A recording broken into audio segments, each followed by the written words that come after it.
पोंगल का पर्व मुख्य रूप से दक्षिण भारत में मनाया जाता है। दक्षिण भारत के तमिलनाडु, केरल, आंध्र में यह मुख्य रूप से मनाया जाता है।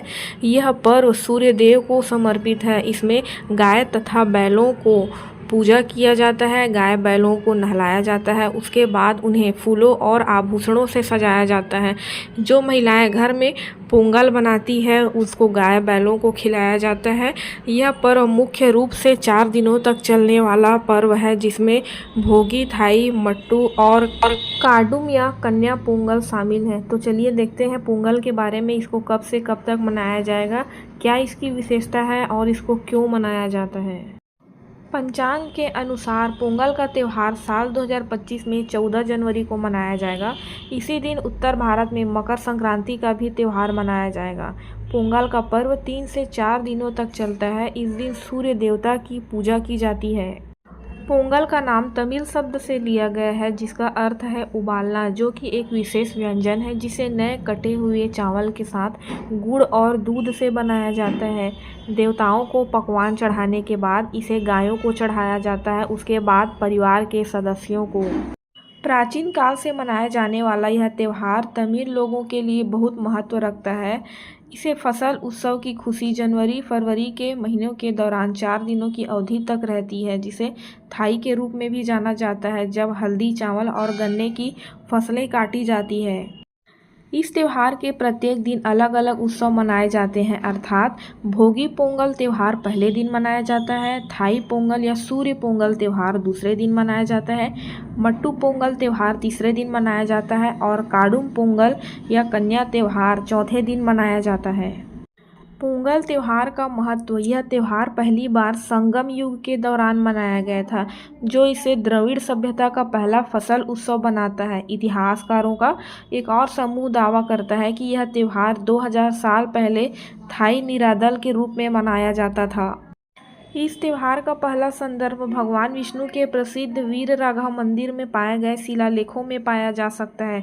शिलालेखों के अनुसार चोल वंश के राजा कुलोत्तुंग ने नई फसल के इस अवसर को मनाने के लिए वीरराघव मंदिर को जमीन का एक टुकड़ा दान किया था।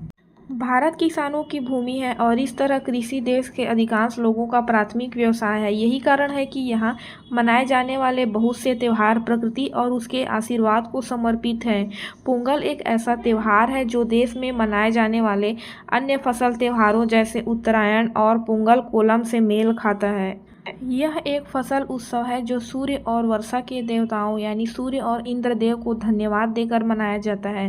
किसान इस अवसर पर देवताओं को भरपूर उपज का आशीर्वाद देने के लिए धन्यवाद देते हैं। इसके अलावा त्यौहार का पहला दिन, जिसे भोगी पोंगल कहा जाता है। अब देखते हैं कि पोंगल कैसे मनाया जाता है। इस अवसर को मनाना एक बेहद शुभ दिन है। माना जाता है कि इस दिन देवता 6 महीने की नींद लेने के बाद या 6 महीने की लंबी रात जागते हैं, इसलिए यह नई शुरुआत का प्रतीक है। लंबे अंधेरे के बाद भोर का समय आता है, अर्थात देवता का उत्तरायण होता है। पहला दिन भोगी पोंगल होता है। इस दिन की शुरुआत एक महत्वपूर्ण पूजा से होती है, जो खेतों में धान की फसल काटकर की जाती है। किसान और उनके परिवार पृथ्वी के साथ साथ सूर्य देवता को भी उनके आशीर्वाद के लिए श्रद्धांजलि देते हैं और अपने दरांती और हल पर चंदन का लेप लगाते हैं। दूसरा दिन सूर्य पोंगल होता है। इस दिन सूर्य देवता की पूजा के लिए समर्पित है। इस दिन दूध, गुड़ और चावल से बना एक विशेष पकवान को हंडी में बनाया जाता है। इस पकवान को सूर्य देव को पहले अर्पित करके उनका आशीर्वाद लिया जाता है। तीसरा दिन या मट्टू पोंगल। इस दिन मवेशियों या मट्टू की पूजा के लिए समर्पित है, जैसा कि उन्हें तमिल में कहा जाता है। उन्हें अच्छी तरीके से नहलाया जाता है, साफ किया जाता है, फिर उनके सींगों को चमकीले और सुंदर रंगों से सजाया जाता है। इस दिन खासकर मवेशियों को फूलों की माला पहनाई जाती है, क्योंकि वे पूजनीय होते हैं। देवताओं को प्रसाद चढ़ाने के बाद मवेशियों को भी स्वादिष्ट भोजन खिलाया जाता है। पोंगल का आखिरी दिन यानी कि चौथा दिन कानुम पोंगल होता है। इस दिन विश्राम और मनोरंजन के लिए होता है। लोग अपने प्रियजनों के साथ मिलकर अच्छा समय बिताते हैं। यह दिन विवाह तय करने के लिए भी शुभ माना जाता है, क्योंकि यह सफल विवाह संबंध का आश्वासन देता है।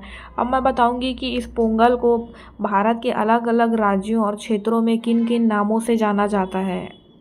उत्तर भारत में मकर संक्रांति, पंजाब में लोहड़ी, असम में भोगाली बिहू, महाराष्ट्र में हड़गा उत्सव, बंगाल में पौष संक्रांति, गुजरात में उत्तरायण के नाम से जाना जाता है। मकर संक्रांति, लोहड़ी या पोंगल से जो सूर्य देवता है वो दिन में ज़्यादा समय तक रहते हैं, मतलब दिन बड़ा होता है और इसी समय से गर्मी की शुरुआत होती है, जो कि शीतकालीन में उल्टा होता है। शीतकालीन में दिन छोटा होता है और रात बड़ा होता है, पर ये सूर्य का उत्तरायण होने के बाद दिन लंबे समय तक होने लगता है और रात छोटा होने लगता है, यानी कि गर्मी आने लगती है।